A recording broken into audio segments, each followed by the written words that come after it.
I was running from my past the night I found him, a discarded child in a rain-soaked alley, unknowingly accepting a destiny that would make me fight for his life 16 years later.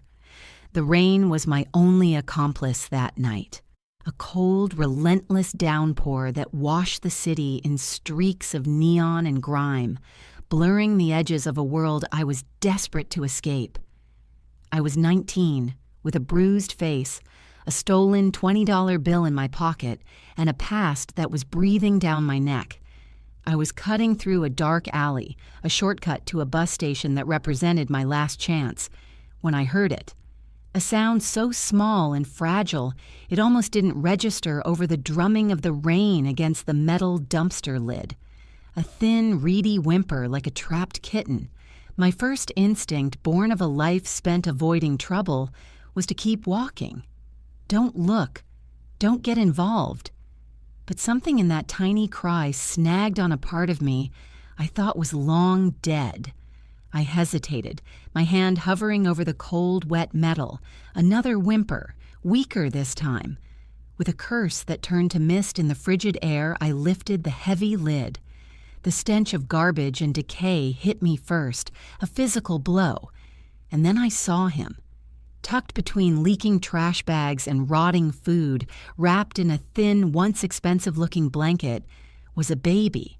His face was pale, his lips tinged with blue, but his eyes were open, staring up into the dark, churning sky. In that moment, the world fell away. My pursuers, the bus station, my own desperate flight for survival, it all dissolved. There was only this discarded child, this tiny soul left to die in the filth. I didn't think. I just acted. I reached in, my hands shaking, and lifted him out. He was so light, so cold. I pulled him against my chest, tucking him inside my thin jacket, trying to shield him from the rain and give him what little warmth I had. His whimpering quieted into a soft, shuddering sigh against my heart. I knew, with a certainty that defied all logic, that I couldn't leave him. We were the same, him and I, thrown away. Calling the police wasn't an option. They'd ask questions I couldn't answer, and they would take him away. They'd find me. So I ran. Not to the bus station, but away from the city lights, away from everything.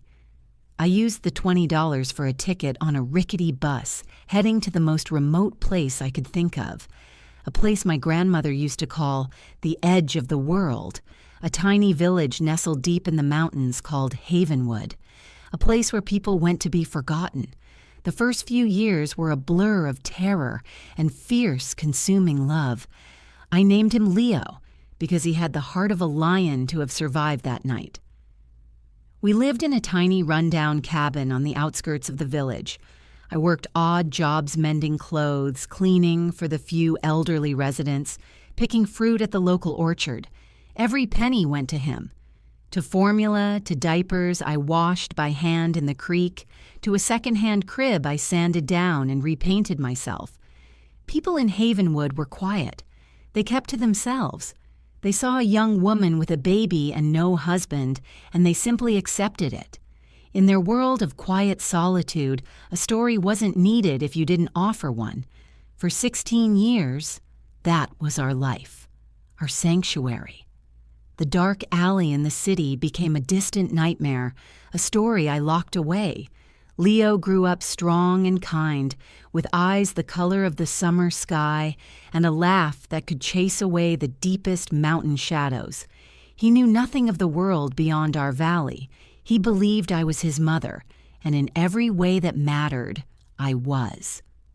The blanket he was found in was the only piece of his past I kept.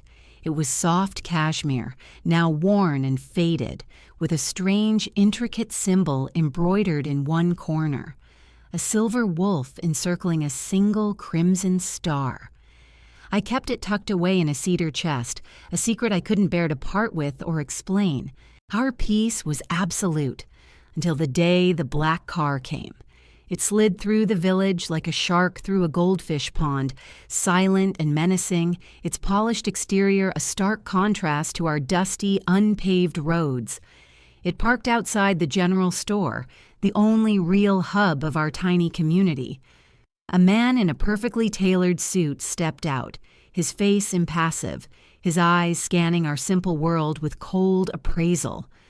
I was inside, buying flour with Leo waiting for me by the creek. The store owner, old Mr. Gable, greeted the man cautiously. The stranger didn't waste time on pleasantries. He pulled a tablet from his jacket and placed it on the counter. "I'm looking for information," he said, his voice smooth and low, yet it carried an unmistakable edge of command. "About this." He tapped the screen, and my heart stopped. There, glowing on the screen, was the symbol, the silver wolf, the crimson star, the exact same one from Leo's blanket. "It's a family crest," the man continued, his gaze sweeping the store and landing on me for a fraction of a second. "Belonging to a child who went missing 16 years ago, a child who would now be a young man." My blood turned to ice water. The sack of flour felt like a bag of rocks in my arms. Every instinct screamed at me to run, to grab Leo and disappear back into the woods where we belonged. But I was trapped, pinned by the stranger's momentary glance and the weight of 16 years of lies. Old Mr. Gable, bless his unsuspecting heart, squinted at the tablet. "Can't say I've ever seen that before," he grumbled, polishing his spectacles on his apron. "We don't get many family crests up here, mostly just mud and deer tracks." He chuckled, but the sound died in the heavy silence the stranger had brought with him.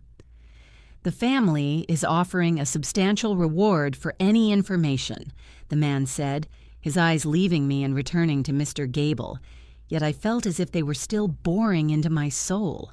A reward that could change a town like this. I forced my feet to move. I placed the flour on the counter, my hand shaking so badly I could barely pull the crumpled bills from my pocket.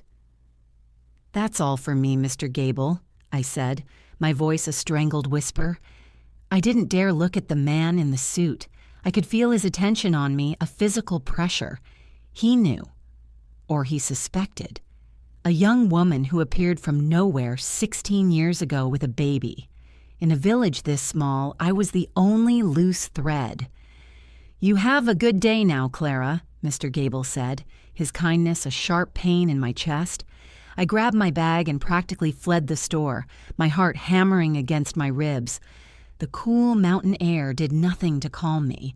I broke into a run, skidding down the dirt path towards the creek, my mind racing faster than my feet. The car was still there. He was still in the store. How long did I have? Minutes, seconds. Leo was skipping stones across the water, his back to me. He was tall now, almost a man, with broad shoulders and a lean strength from a life lived outdoors. "Leo!" I gasped, stumbling to a halt beside him. He turned, a wide, easy smile on his face that shattered when he saw my expression. "Mom, what's wrong? You look like you've seen a ghost." "We have to go," I said, grabbing his arm, my urgency making him recoil in confusion. "Now, Leo, pack a bag, just the essentials. We have to leave." "Leave? What are you talking about? Leave Havenwood. Why?" His questions were a torrent. His sky-blue eyes filled with bewilderment. How could I explain a danger he couldn't even comprehend? How could I tell him our entire life, his entire identity, was a fragile lie that was about to be torn apart? "There's no time to explain," I insisted, pulling him towards the cabin. "There's a man in the village. He's looking for you. Please, Leo, just trust me." The word trust was our foundation. He saw the sheer terror in my eyes and his questions stopped. He nodded, his jaw set, and we raced into the cabin. I threw clothes into a rucksack while Leo gathered the emergency cash I kept hidden under a floorboard. My hands went to the cedar chest. I hesitated for only a second before pulling out the worn cashmere blanket. Evidence. Folly. A link to a past that had finally caught us. I shoved it deep into my bag. We couldn't take the main road. The black car was our dragon at the gate. But there was another way. an old, overgrown logging trail that snaked up the back of the mountain. It would be hard going, but it would keep us hidden.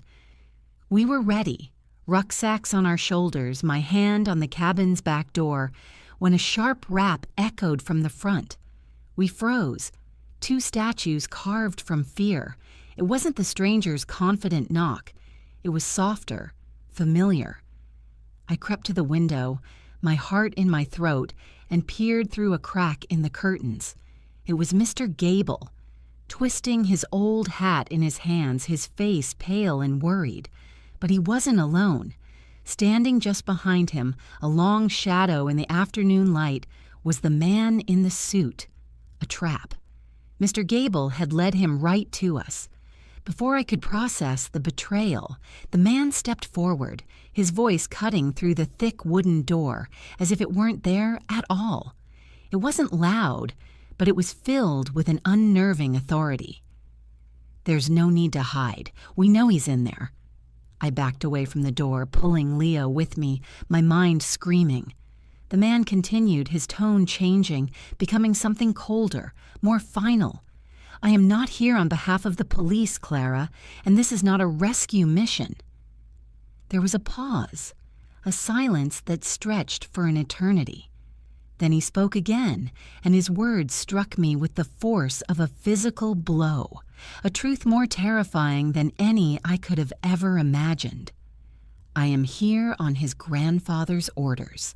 The patriarch is an old man who values a clean and tidy legacy. He has sent me to correct a 16-year-old mistake.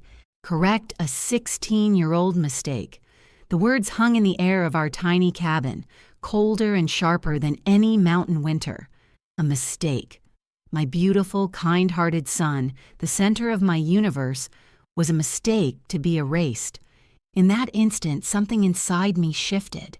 The terror that had been my constant companion for 2 days didn't vanish, but it crystallized into a hard, defiant diamond of rage. I had not saved this boy from a dumpster just to lose him to a man in a suit. I pushed Leo behind me, my body a shield. "You are not touching him," I said, my voice low and shaking, but with a new, unfamiliar firmness. The man outside didn't try to force the door. He simply waited, his patience a form of psychological warfare. I could hear Mr. Gable muttering nervously behind him. "Now see here, I don't know what this is about." His voice trailed off, likely silenced by a look. My mind was a whirlwind. We couldn't outrun him. He knew who we were, where we were. He was a professional, sent to be clean and tidy. A new plan, a desperate gamble began to form in my mind, centered on the one thing I had from Leo's past: the blanket. I backed away from the door, pulling my rucksack from my shoulder. "Leo," I whispered, my eyes locked on the door, "the fireplace. Get the poker. If he comes through that door, you do whatever you have to do." Leo, his face pale but his eyes burning with a reflection of my own fury, did as I said, grabbing the heavy iron rod. I tore open my bag and ripped out the worn cashmere blanket. For 16 years it had been a soft relic of a forgotten mystery. Now I saw it as my only possible weapon. I ran my fingers over the embroidered crest, the silver wolf and crimson star, but my mind was snagged on something else. A small, hard lump I'd felt 1,000 times in the hem, which I'd always assumed was just a knot in the fabric. A tidy legacy, clean mistakes. People like that, they leave loose ends. And what if Leo's mother had left one on purpose? With trembling fingers, I tore at the thick stitching of the hem. The old thread gave way. Inside, nestled in a small pocket of silk lining, was a folded piece of paper, yellowed and brittle with age, and something else, a tiny silver locket. My breath caught in my chest. I opened the locket. On one side was a miniature portrait of a beautiful, sad-eyed young woman who looked uncannily like Leo. On the other, a lock of blonde baby hair. I unfolded the note. The handwriting was elegant, frantic. It was a letter, addressed to whoever might find her son. It told a story of forbidden love with a man her father deemed unworthy. It spoke of her father's rage, a man whose name and reputation were everything, a man who, upon discovering she was pregnant, had her lover disappear and ordered his newborn grandson to be disposed of like garbage. She wrote that she couldn't run, that her father had her watch day and night, but she had bribed one servant to leave the baby somewhere he might be found. The letter ended with a name, his name, the patriarch, and a plea. Let my son live, far from the poison of his own blood. Let him be loved. I took a deep breath, clutching the letter and locket. I walked to the door and flung it open. Mr. Gable stumbled back in shock. The man in the suit didn't even flinch, his eyes cold and assessing. "You want to correct a mistake?" I said, my voice ringing out in the quiet afternoon. His grandfather made the mistake, and I have the proof. I held out the letter. The man's professional mask cracked just for a second. His eyes flickered from the paper in my hand to the locket, then to Leo, who stood silhouetted in the dim light of the cabin, poker held tight. He knew what it was, a narrative, a legacy-destroying story that a pile of money couldn't erase, a story of a powerful man who had his daughter's lover killed and ordered his own grandson thrown in the trash. It wasn't clean. It wasn't tidy. It was a scandal that would burn his precious family to the ground. He stared at me, his mind clearly calculating the new variables. His mission was to protect the family name, to clean up a loose end. Killing us now would only create a bigger, messier one. Who knew if I had made copies? Who had I told? My bluff was that my quiet, isolated life was my greatest strength. He couldn't possibly know. After a silence that stretched for a lifetime, he gave a slow, deliberate nod. "The trail went cold," he said, the words meant for his own report. "The boy died 16 years ago. There is nothing to be found in these mountains." He turned without another word and walked back to his black car. Mr. Gable stood gaping, looking between me and the retreating man, utter confusion on his face. The car started, turned around, and drove away, leaving a cloud of dust that settled back onto the quiet life we had fought for. That night, under the soft glow of an oil lamp, I gave Leo the letter and the locket. I watched as he read the truth of his birth, his face a canvas of sorrow, anger, and loss, for a mother he never knew. I watched him trace the face in the locket. The silence in the cabin was thick with everything unsaid. When he was done, he carefully folded the letter and looked at me, his blue eyes swimming with tears. "She asked for someone to love me," he said, his voice thick. He looked down at his hands, then back up at me. "And someone did." He didn't have to say anything else. He slid the locket and the letter across the table to me. "I don't need this," he said. "I know who I am. I'm Leo, and you're my mom." In that moment, the shadows of his past, the silver wolf and the powerful patriarch, all faded away. They were ghosts from another world. We were real. We weren't a mistake. We were a family, forged in a rain-soaked alley and tempered in the heart of the mountains. We were home.